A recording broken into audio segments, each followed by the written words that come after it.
ganun kadali ang pagiging OFW. Andun na yung pagsasakripisyo mo na malayo sa pamilya. Kahit nga lang sa tawag lang, ang saya na namin. Simpleng ganun lang po ang kaligayahan ng isang OFW. Kasi pag nagkakasakit kami, wala na ba ibang tutulong sa amin kundi kami lang din. Bata pa lang ako, natuto na akong rumakit kahit ano, magbenta. Para lang makapagkaroon ng additional income. Dahil tapos ang pamilya ko sa pera. Kaya ako yung unang pinagtapos sa 5 magkakapatid. Yung pamasahe baon ko, hindi ko yung nagalaw. Kasi mas inuuna ko yung pangangailangan nila bago yung sarili ko. Na-bankrupt na yung business ng papa ko. Ako yung naging breadwinner sa pamilya ko nun. Kaya wala akong choice kundi lakasan yung loob. Ang pagka-graduate ko, nakapagtrabaho ako sa mga malls. Kaya lang ang problema, hindi naman pang matagalan yung trabaho. 5 or 6 months contractual lang. Nag-isip ako ng ibang paraan na madagdagan yung sahod ko monthly. 21 anyos pa lang ako, nakipagsapalaran ako na magtrabaho sa ibang bansa. Nangutang ako para lang pambayad sa placement fee. Ginawan ko ng paraan para makapag-abroad lang. Kaya sa unang taon ko ng pagtatrabaho sa Taiwan, nagtitiis talaga ako. Yung kahit simpleng sabon, hinahati ko pa yun sa 3. Para lang makatipid.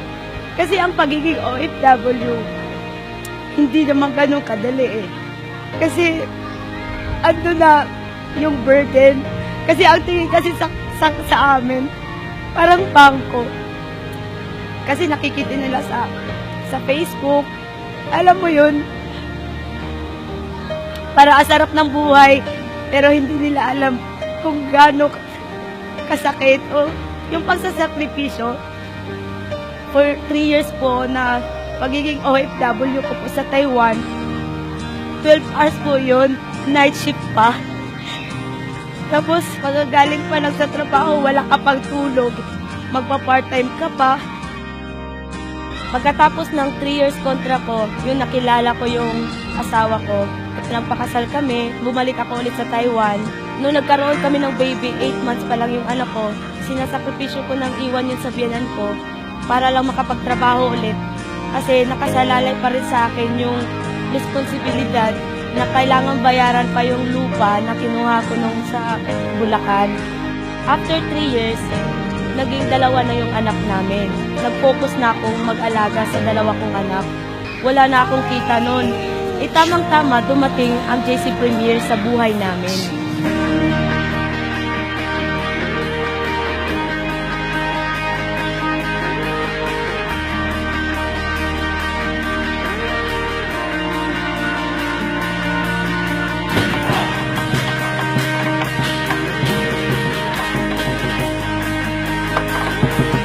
Kayang tamang-tama po, nagkaroon na ng JC Premier Taiwan office. Kaya nung time na yon, nagkaroon ng mga trainings, seminars, umaten ako.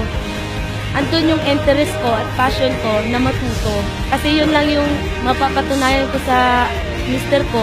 Kaya ko na hindi habang buhay na nakadepende sa kanya. Laking pasalamat ako sa mga partners ko para buksan muli ang mga pangarap ko sa buhay na hindi ko pa naaabot. Hindi ko akalain na hit ko yung free travel incentives ng Boracay sa Shangri-La pa. First time ko pa makapunta ng Boracay. Sobrang mahal pa dun. Kaya sobrang laking tuwa ko yun na nakasama ko din yung asawa ko. At nung pag-uwi ko sa Taiwan, yun, sinalubog pa ako ng libreng kotse.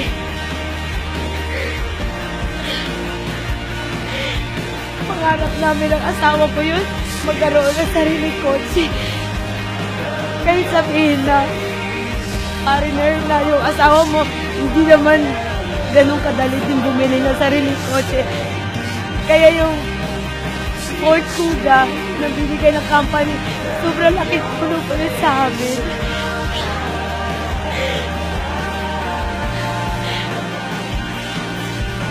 Para po sa mga kapwa ko na OFW din sa Pinas, andito na rin pala yung isang opportunity na magbubukas sa ating mga pangarap. Na kaya palang baguhin ang buhay natin, na hindi na natin kailangang lumayo pa at pumunta sa ibang bansa. Kasama na natin yung pamilya natin, nakapagbigay tulong ka pa sa kanila. Ako po si Lizelle Encarnacion na dating Pinay factory worker sa ibang bansa na ngayon ay isang successful JC Premier distributor dito sa Taiwan.